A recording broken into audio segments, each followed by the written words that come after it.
Regroupement familial, quels sont les papiers? Regroupement familial Italie.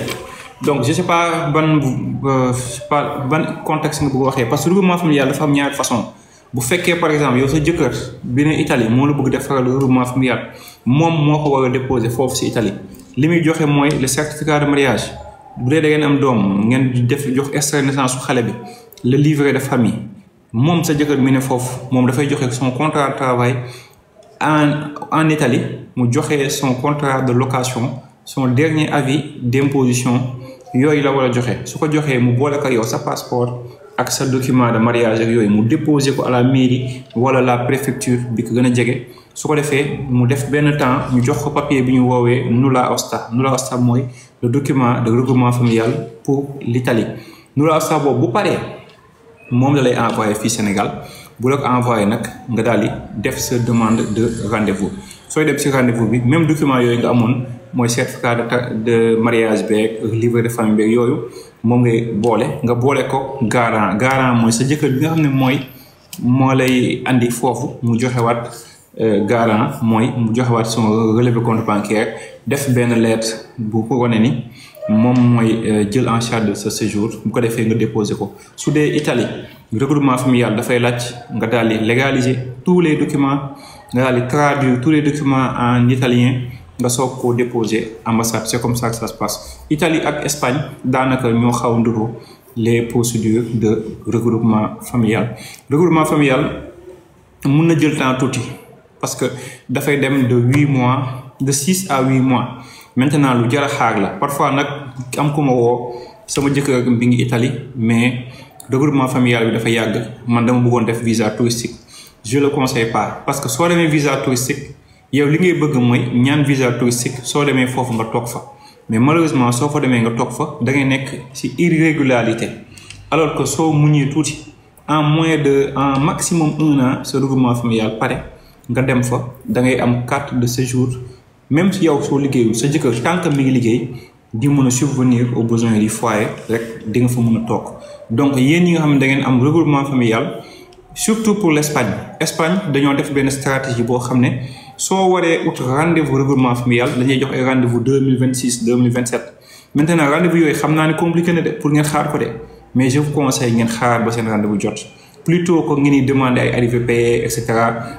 naan sama rendez-vous dafa gudd alors que man dama bëgg ñu rejoindre sama jëkkër et cetera xaar leen regroupement familial bi moo gën parce que soo leen xasee ba dem dans le cadre d'un tourisme bépp document bu leen déposé boo moytuwulee loolu mun a yàq affaire yi parce que bés bu leen jàppee foofu pour irrégularité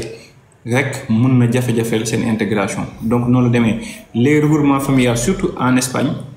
ambassades yi dañoo prolonger les dates des rendez-vous da ngay demander rendez-vous regroupement familial ñu jox la 2026 stratégie la bu ambassade bi def pour organiser ñoom tamit taux de personnes yu jógee fii di dem mais même bu guddee sax je vous conseille ngeen jël seen temps ngeen xaar au lieu ngeen di yàqamte donc noonu la demee maman j'espère que comprendre nga boo bëggee lu ñu leeralaat rek nga bindaat message bi Boudy Dieng visa étudiant Canada procédure de préinscription Canada dañ koy def on a même des partenaires yoo xam ne dañuy assurer l'admission en très peu de temps donc malgré que Canada il y a beaucoup d'étudiants yi fa dem entre 2021 à léegi mais ba léegi am na de la place il suffit juste nga am un bon dossier li ngay bàyyi xel rek mooy le garant financier bul bàyyi ba mu trop tard nga soog ko commencer ligganti dès maintenant commence à penser au garant financier maintenant soo amulee benn membre de ta famille bu lay proposer garant financier boo ñu contacter nous avons des partenaires qui nous permettent de faire pour nos clients des garants financiers.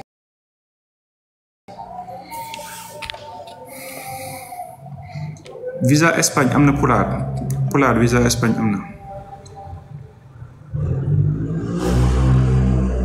Talibé Cheikh, un contrat de travail fermé au Canada, est-ce que c'est renouvelable? Si c'est renouvelable. Parce que yow soo xasee ba am permis de travail nga nekk Canada rek yow c'est renouvelable parce que entreprise yi généralement boo fa demee pour un contrat d'1 an par exemple nga am permis de travail quand tout se passe bien balaa contrat bi di jeex dañuy renouveler ce visa. aussi du da ngay am contrat si benn entreprise contrat bi jeex rek ñu ne la automatiquement ñibbisil sa dëkk non ça se passe pas comme ça donc contrat de travail pour ñu xamul contrat de travail fermé en fait il voulait dire permis de travail fermé. Permis de travail fermé li muy signifie mooy yow entreprise bi ngay liggéeyal moom kese nga am droit liggéeyal moom nga amoon contrat léegi boo ko amee permis de travail fermé sa employeur fi mel ni moom moo tax nga dem foofu donc moom rek nga am droit liggéeyal pour un temps donné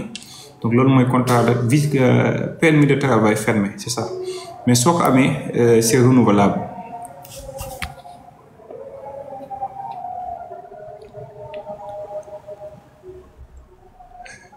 Je suis patriote. Espagne lu mu bari rejet. Espagne gënal na ma dëkk yu bari gënal na ma dëkk yu bari parce que ñun on a de l'expérience sur ça parce que chaque mois lu mu dee j'ai une dizaine de clients wala minimum damay am 5 clients yuy dem ambassade tous les mois donc man damay mën a mesurer si samay taux de réussite ak samay taux d'échec parce que aussi c'est pas parce que dañoo nekk agence de voyage rek y a pas de rejet non pour dire vrai. Agence de voyage liggéeyam mooy jàppale la ci sa dossier donc malheureusement dossier yëpp mënuñu jàll mais Espagne boo seetee bokk na ci dëkk yi ëpp taux de réussite il suffit juste que nga am un bon dossier parfois aussi li tax ngay réussir du ci agence bi déedéet da ngay réussir ci ñaari affaire la yow booy ñëw ci ñun il faut nga am un bon dossier si tu n'as pas un bon dossier ñun conseil yi ñu lay jox nee la parfois xaaral utal tel dossier conseil yooyu lu ci bëri soo ko jëfee rek da ngay gis da ngay am des résultats donc le facteur dominant qui wane li tax muy am ay rejet c'est beaucoup plus clients yi nga xam te ne dañoo xaw a yàqamte ou du ñu am un bon dossier nga conseiller leen ñu xaar mais du ñu bëgg xaar dañuy bëgg court ñu déposer donc loolu mooy la principale raison bi waral les rejets mais Espagne même sax bu dee dañuy rejeter ñëpp ay rejeter mais Espagne, Italie, c'est des ambassades où même quand tu voyages pour la première fois, tu es jeune, dañ lay may visa. Espagne tane nañ bu baax de tane nañ bu baax Jules si c'est Suède loo may conseil oui Suède c'est un Suède dëkk bu baax la Suède juste rek xam nga day am na dëkk yu mel ne ay Suède ay Belgique boo seetee dëkk yoo xam ne dañoo bëri ay dossiers donc dëkk boo gisee ni ñi fay déposer bëriwuñ rek. donc yow fais attention boo fay déposer xoolal bu baax documents yi ngay déposer bul jël ay documents taqale dafa dugal quoi comprendre loolu laa bëgg a wax mais Suède c'est un très bon pays laajal Gambien yi ak ñoo bëgg Suède les Gambiens aiment bien la Suède Gambien bëgg xam nañ ko bu baax a baax Chef Pape numéro 357 0303 da ngay juste envoyer un message texte wala un WhatsApp nga ne man la Chef Pape su ko defee dinañ la mën a rappeler même sax su dee man jotoo ma la commerciale dina la mën a rappeler waaw maintenant nag on a beaucoup d'appels loolu moo tax soo ñu mag yow suñu waxtaanee ba ñu am rendez-vous par exemple soo ma jotulee il faut juste nga envoyer un message texte wala un message WhatsApp nga bind man la diw on s'est parlé sur le live voilà je voulais te parler de tel sujet loolu dina tax même su fekkee c'est pas moi qui a le téléphone la commerciale dina mën a jotale le message ça permet on va discuter Chef Pape je me rappelle le live passé voilà on a beaucoup discuté donc ñu ngi jégalu si Jackson am nañ des procédures pour les États-Unis am nañ fa même un contrat de travail donc soo ñu defee signe dinañ la ko régler Abo Rijal on ne fait pas de arrivée payée mais on a des forums yoo xam dañ koy def ça se passe tous les 2 mois am na yoo xam day am tous les 3 mois am na forum yoo xam ne day am tous les 4 mois donc soo ñu defee signe rek Yande Faye yaa ngi reetaan de yaa ngi Yande Faye dafa mel dañoo xamante wala danga may kaañoo rek Kader est-ce que du ay diplôme d'état professionnel dina yombal contrat de travail bi non ça dépend rek ça dépend si dëkk bi xam nga tey soo amee ay diplôme si benn domaine dafay méngoog sa contrat de travail su ko defee dina tax ñu mën a xam ni am na ci domaine bi diplôme ñu propose mon contrat de travail ci le même domaine donc dina gën a dëgëral ce dossier. Invitation France oui invitation boo ko amee en fait invitation si c'est une invitation personnelle c'est des invitations yoo xamante ni yow yaay seet un membre de la famille wala sa xarit ñooñu ñoo leen mën a defaral invitation. Maintenant il y a des invitations professionnelles c'est comme les forums yi ma doon wax donc le jeune yi le jeune yi waaw donc c'est des invitations yoo xam ne c'est des invitations au forum. Par exemple on a un forum qui va se passer au mois de mai. Donc forum boobu peut-être ça va t'intéresser. Ndiaye maa ngi ziar Ndiaye yaa ma gën a baax de si yow laay woy. Baye Mbacké rendez-vous Suisse oui rendez-vous Suisse am na Baye boo ñu defee signe rek dès demain dinañu mën a wax les rendez-vous comment ça se passe. Abou Rijal boo déposé visa regroupement familial combien de temps lay jël regroupement familial dafay durer minimum 6 mois li tax loolu visa touristique mun nañ la tontu en 15 jours mais le regroupement familial dossier bi dafay ñëw jóge ambassade Sénégal fii dem ambassade bi foofu ci bitim réew ñu traité ce document def toutes les vérifications soo ko envoyé waat information yi fii au Sénégal ñu soog laa mën a tontu loolu moo tax donc day nekk entre 6 ba 8 mois pour ñu mën la tontu. B2O waaw B2O visa Schengen c'est disponible juste da ñuy def si numéro bi ñu épinglé après dina la jox les informations quel que soit le pays bi nga bëgg dina loolu mën a nekk.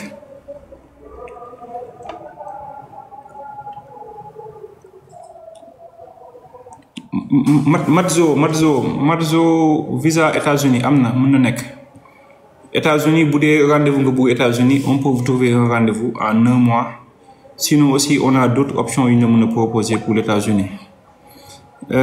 Use Aziz Medina je voulais un contrat avec Canada je suis immunisé j'ai pas compris wala menuisier nga bëggoon bind oui Aziz dañuy def signe rek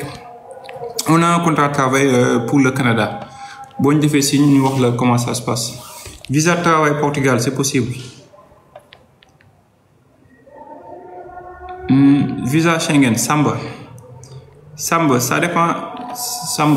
am na ambassade yoo xamante ne même boo dee Mauritanien mën nga fa def sa demande de visa fii au Sénégal maintenant j'ai pas toute la liste donc mais boo ñu woowee dañu mën a defal vérifier cette information là ñu defal la procédure. Do Saint-Azou visa Belgique c'est disponible oui boo ñu defee signe rek. Cissé Alpha Cissé Suède wala Suède nga bëgg wax oui Suède am na c'est disponible. ki ci toog holding pour le Portugal après boo ma defee signe mën naa la proposer un contrat de travail boo xam ne après c'est suivi d'un accompagnement et les contrats de travail pour le Portugal on a un très bon taux de réussite pour le Portugal.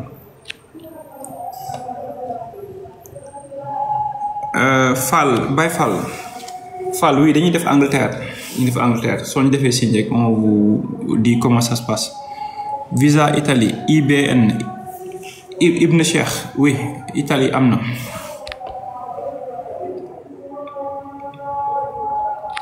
Christophe Baye looy wax sax Baye.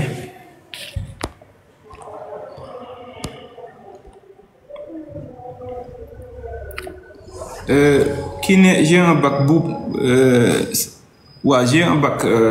donc bu dee Belgique mën nga def la préinscription au Belgique waaw dëkk bu intéressant la ci wàllum préinscription.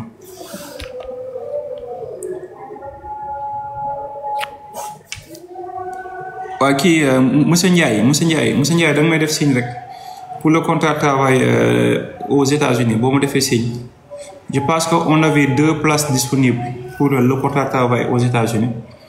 donc soo ñu woowee rek dinañ mën a jokkoo ci loolu. man Amérique m'intéresse oui Diouf mën na nekk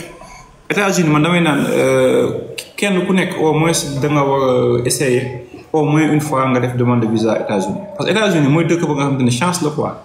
il suffit nga jàkkaarloo consul bi nga ñëw nga wax lu ko intéressé mu may le visa parce que foofu li tax les may visa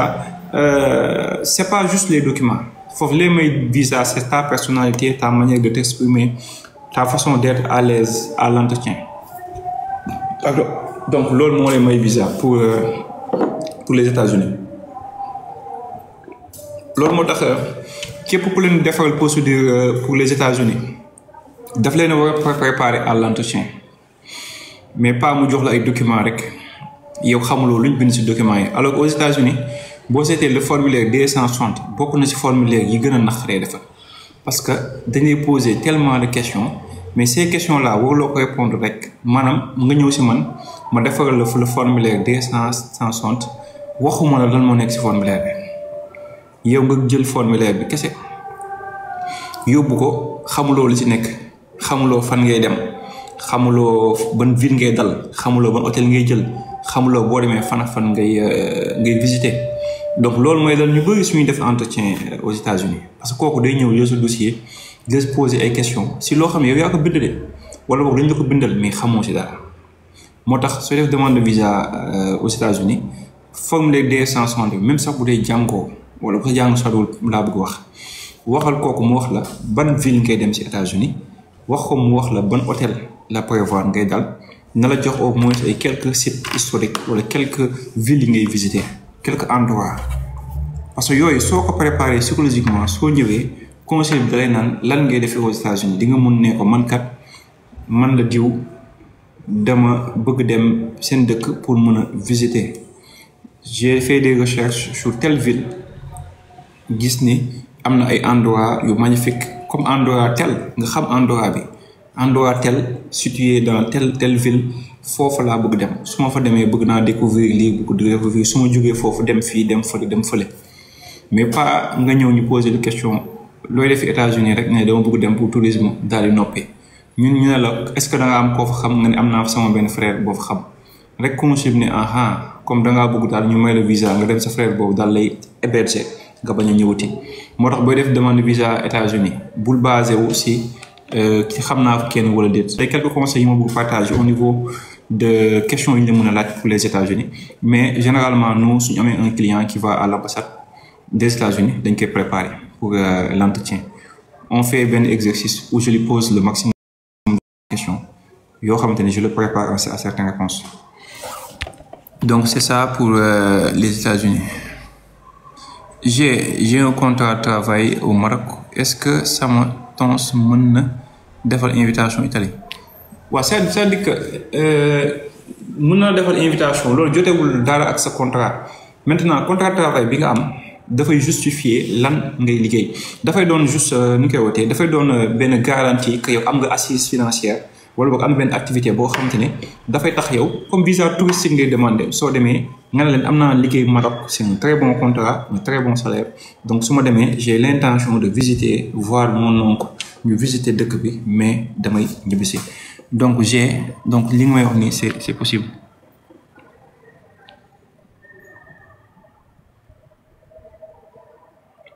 Ababacar rendez-vous Portugal am na bu dee rendez-vous touristique dinañ ko jël en début avril bu dee rendez-vous contrat de travail on a 5 places disponibles pour les contrats de travail au Portugal. Stan officiel donc l'agence se trouve à Ouest Foire soriwuñu la case des tout petits Ouest Foire su fekkee miinuloo Ouest Foire on n'est pas loin de Auchan Yoff boo ñëwee bu Auchan Yoff bi da ngay dépasser Auchan bi tuuti nga ñëw ba si Ecobank bi fi jàkkaarloo Ecobank bi foofu lañ nekk mais da ngay jéggi passerelle bi nga ñëw ba foofu su ko defee di nga gis suñu panneau à l'angle panneau bi c'est écrit Dakar Go Voyage c'est un panneau très visible soo ñëwee foofu mooy suñu agence dinañ mën a toog ñu waxtaan ñu expliquer la quelles sont nos procédures su ko defee vous faites votre choix. Baybas France am nañ des rendez-vous qui sont disponibles fin du mois wala au plus tard en début mois d'avril su fekkee da nga bëgg inscrire aussi forum bu ñuy def au mois de mai aussi c'est un forum très intéressant c'est-à-dire que c'est un visa d'affaires donc le génie univers la France la bëgg j'écris depuis avant-hier sans réponse France nga bëgg le génie univers France comme quoi c'est un visa touristique ou c'est quoi c'est un visa touristique ou c'est quoi? Si fait c'est par WhatsApp nous contacter, peut-être qu'on n'a pas vu votre message, mais on va revérifier nos téléphones pour vous faire signe. Si aussi c'est urgent, vous pouvez juste nous rappeler. Ce qu'on a fait, il y a 2 numéros sur le profil. Vous pouvez voir ces numéros et vous pouvez les réponses. Si c'est un cas urgent, vous pouvez venir à l'agence. Je suis là tous les jours, du lundi au samedi. Vous pouvez faire davantage d'informations sur nos procédures.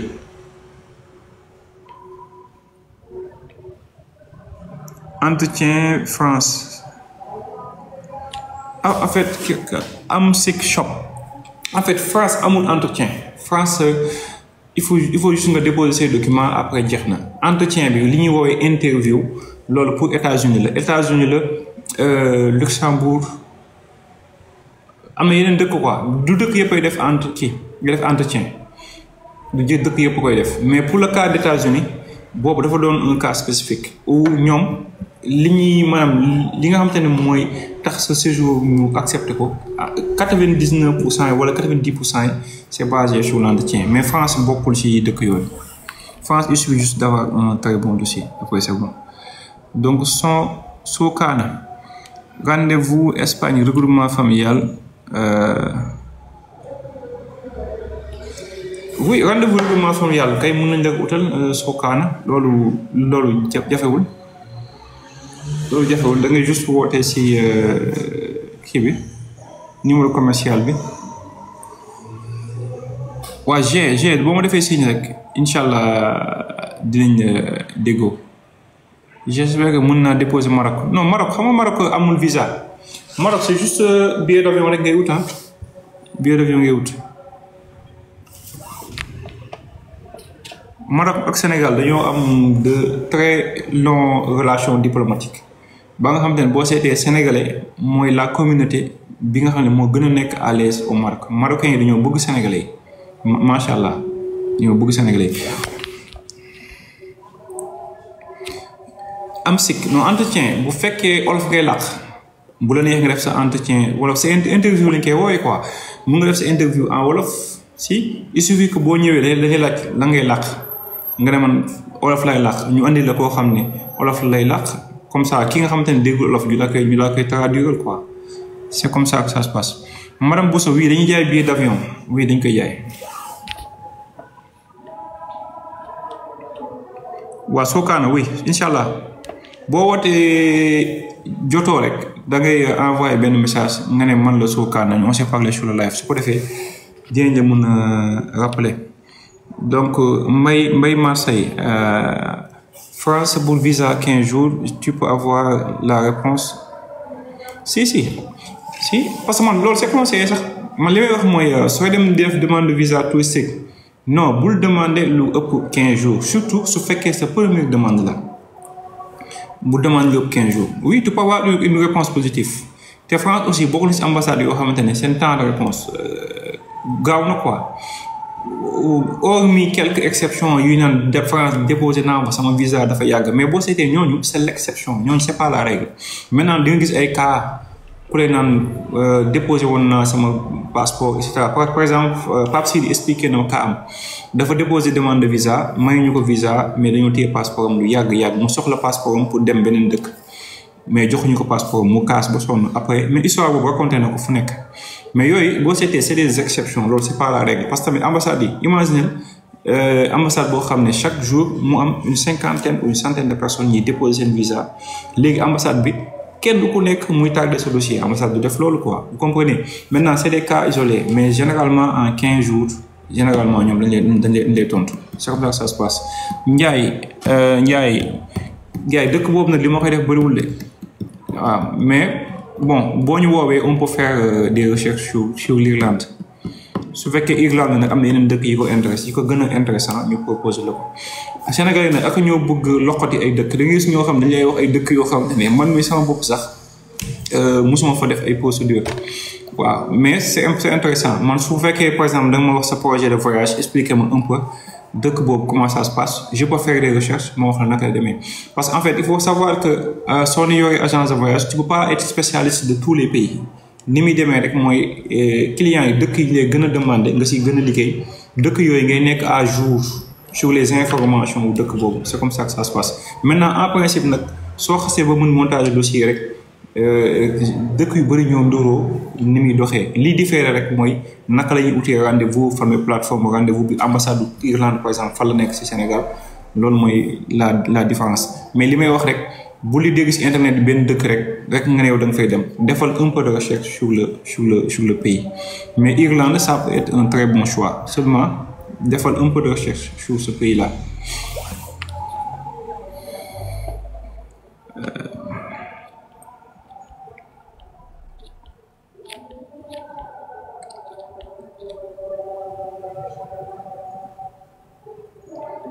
Talibé Cheikh oui Talibé Cheikh da nga may def signe suba su ko defee même soo wootee jotoo envoyé le message nga ne ma man la Talibé Cheikh su ko defee dinaa la mën a jox un maximum d'information. El Capo Boss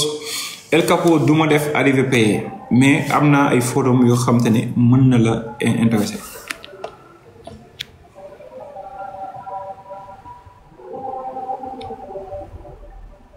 Sokane rendez-vous ça dépend ci dëkk bi rendez-vous regroupement familial en principe du rendez-vous yu compliqué quel que soit dëkk bi exception bi rek mooy Espagne ou parfois mën nga demander un rendez-vous regroupement familial ñu jox la rendez-vous bi mais date rendez-vous bi dafay nekk ay date rendez-vous yu sori mais bu dee Italie léegi seen regroupement familial rendez-vous yi jafewul bu dee France moom c'est très facile daanaka rendez-vous regroupement familial c'est disponible sax chaque jour mu nga demander rendez-vous regroupement familial tey ñu jox la suba sax ñu jox la rendez-vous regroupement familial. Donc c'est comme ça pour la France, pour l'Italie et la France c'est très facile. Pour le Portugal aussi jafewul donc c'est comme ça que ça se passe. Waa Ndiaye waa c'est comme ça ah boo ma woowee ñaar mën a proposer yeneen dëkk inchallah. Sokane oui rendez-vous Espagne oui mois bi rek yàggul dara sama client yi mën nga témoigner autour naa ñu bari rendez-vous Espagne. Espace Schengen bi moom daanaka ñun moom mooy suñu bagage espace Schengen bi moom mooy 95% des dossiers qu'on traite espace Schengen bi ak Turquie donc moom mooy suñu affaire. Donc yooyu moom daanaka nous on a une salle de rendez-vous boo xamante ni c'est exclusivement dédié pour traiter les rendez-vous. Pour les rendez-vous Portugal clients yi dañuy ñëw sur place on prend les rendez-vous. Donc tout ce qui est rendez-vous moom donc faites confiance à Dakar Group. Donc daanaka ñun on a dédié une salle boo xamante ne en fait on a deux bureaux. On a le bureau pour traiter tout ce qui est administratif ak le bureau boo xam ne pour traiter tout ce qui est rendez-vous ambassade. Donc yéen ñi am des rendez-vous urgents des rendez-vous compliqués des rendez-vous yoo xamante ne invitation day waaj a jeex donc vous pouvez nous contacter. C'est des rendez-vous conseillés très bien gérés et on a le sens de la priorité en fonction de li ñuy wax ak yow en fonction de urgence bi. Voilà, on traite vos dossiers comme ça.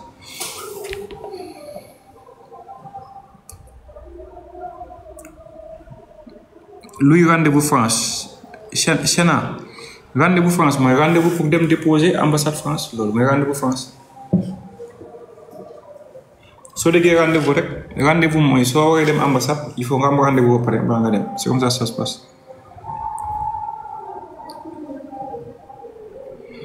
Sokane rendez-vous Espagne bu jege oui am na mën na nekk rendez-vous Espagne bu jege am na.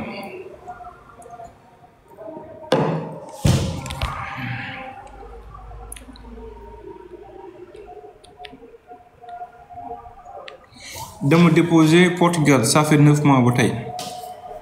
oui da ngay dem xam nga ay 9 mois moom c'est excessif 9 mois moom bu dee dafa am un retard. Demal si VS global nga wane sa récépissé su ko defee nga plaindre am na benn cas bu ñu expliqué koo xam ne par exemple da nga am un passeport mu yàgg si benn ambassade nga soxla sa passeport bëgg def beneen dépôt malheureusement sa passeport daal fa yàgg loolu bu la dalee le risque bi ngay jël rek mooy demal nga déposer certificat de perte parce que tamit ambassade su téyee sa passeport plus de 3 mois. Ba yow délai bi nga bëggoon a voyager passé kooku tamit bu dee da ngaa soxla sa passeport nga demandé ba sonn joxuñu la ko pour man li gën a simple mooy nga dem déposer certificat de perte nga dem uti beneen beneen passeport. Donc loolu mooy li may conseil c'est mieux que nga soxla sa passeport ambassade bi téye ko joxu la ko nga def des réclamations doo ko jot parce que les ambassades aussi parfois problème technique yi doo xam fan la doo xam sa passeport daa réer doo xam fan la nekk parce que aussi gérer ay courrier dafa métti gérer des courriers c'est pas facile donc il arrive que ambassade bi mu perdre sa passeport excusez-moi mu perdre sa passeport quelque part donc yu mel noonu day am donc sa dossier bu yàggee ci ambassade yenn yàggee li gën a simple mooy demal nga def déposer certificat de perte nga wuti beneen passeport nga dem defi beneen procédure c'est malheureux mais c'est comme ça que ça passe